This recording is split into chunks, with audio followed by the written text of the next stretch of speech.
দক্ষতা অর্জন করতে পারবে না। তাহলে আমাদের যে অ্যাটিটিউড, এটা মানে আমাদের যে স্কিল কোর্সগুলো আমরা করে একজন লোককে দক্ষ করে গড়ে তোলা, তার জন্য তিনটা প্যারামিটার বলতে আমাদের আমরা বলি ইসলাম ধর্মে 5টা খুঁটির উপর ইসলাম ধর্ম কি হয়, 5টা স্তম্ভ বা 5টা খুঁটির উপর ইসলাম ধর্ম দাঁড়িয়ে আছে। বা অথবা আমরা যদি একটা বিল্ডিংকে কল্পনা করি যে এখানে যদি 20টা পিলার থাকে, এই 20টা পিলারের উপর সাতটা দাঁড়িয়ে আছে। এইরকম এই যে আমাদের স্কিলগুলা, যারা স্কিল দক্ষ কর্মী হিসেবে গড়ে তোলে, তাদের জন্য 3টা পিলার আছে। এই 3টা পিলারের একটা হচ্ছে অ্যাটিটিউড। যে কোনো জায়গায় আমাদের অ্যাটিটিউডটা পজিটিভ অ্যাটিটিউড শো করতে হবে। হয়তো আমাদের অসুবিধা হবে, হয়তো আমাদের অন্য কিছু হবে, কেউ যেটা আমরা মানে খুব বেশি ভেঙে না পড়ি, মানে খুব বেশি না হয়ে ওরিট হয়ে না যায়। হ্যাঁ, দেখুন অনেক সময় দেখা যায় যে অনেকেই অল্পতেই খুব রেগে যায়। এটা আমাদের মানবিক একটা দুর্বলতা, তাই না? আমরা মানুষ হিসাবে আমাদের মধ্যে এই জিনিসগুলো থাকেই, তারপরেও আমরা যতটা পারি একটু ভালো অ্যাটিটিউড আমাদের, এটা নট অনলি টিটিসির জন্য, আমাদের পীরগঞ্জের মানুষের জন্য কিন্তু এটা যে পীরগঞ্জ এরকম লোকেরা আসে এই পজিটিভ নিউজটা যদি পীরগঞ্জে আসে, তাহলে পীরগঞ্জের লোকের জন্য তোমার সম্পর্কে একটা ভালো ধারণা, তোমার তুমি একজনের জন্য কিন্তু টোটাল পীরগঞ্জ গর্বিত।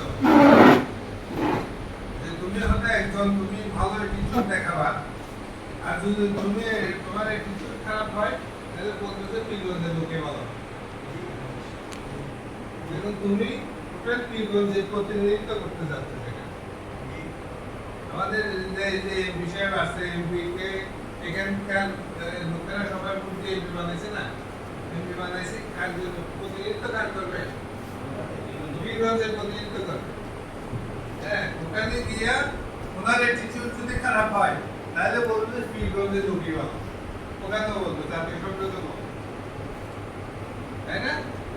আমরা এখানে অনাবশ্যক এই জিনিসগুলো কিন্তু দেখি যে ওই এলাকার কোনো এলাকার লোকজন যদি ওইভাবে কারোর সাথে খারাপ বিহেভ করে, বলবে যে এই যে এটা রংপুরের লোক, এটা চট্টগ্রামের লোক, এটা ময়মনসিংহের লোক, এটা বগুড়ার লোক, বলে না? তাহলে যাই হোক, আমরা বলতে চাই যে আমাদের যে ইয়েটা দিছে, হয়তো যে বেতন ভাতা তাদের কমিটমেন্ট আছে, সেই বেতন ভাতার কমিটমেন্ট অনুযায়ী দেখা যাচ্ছে যে পারিপার্শ্বিক অবস্থা অনুযায়ী বা আমাদের চলার জন্য অনেকটা কম। এটা আমরা সবাই বুঝি, কিন্তু প্রথম চাকরি হিসেবে এটা কিন্তু মোটামুটি চলে।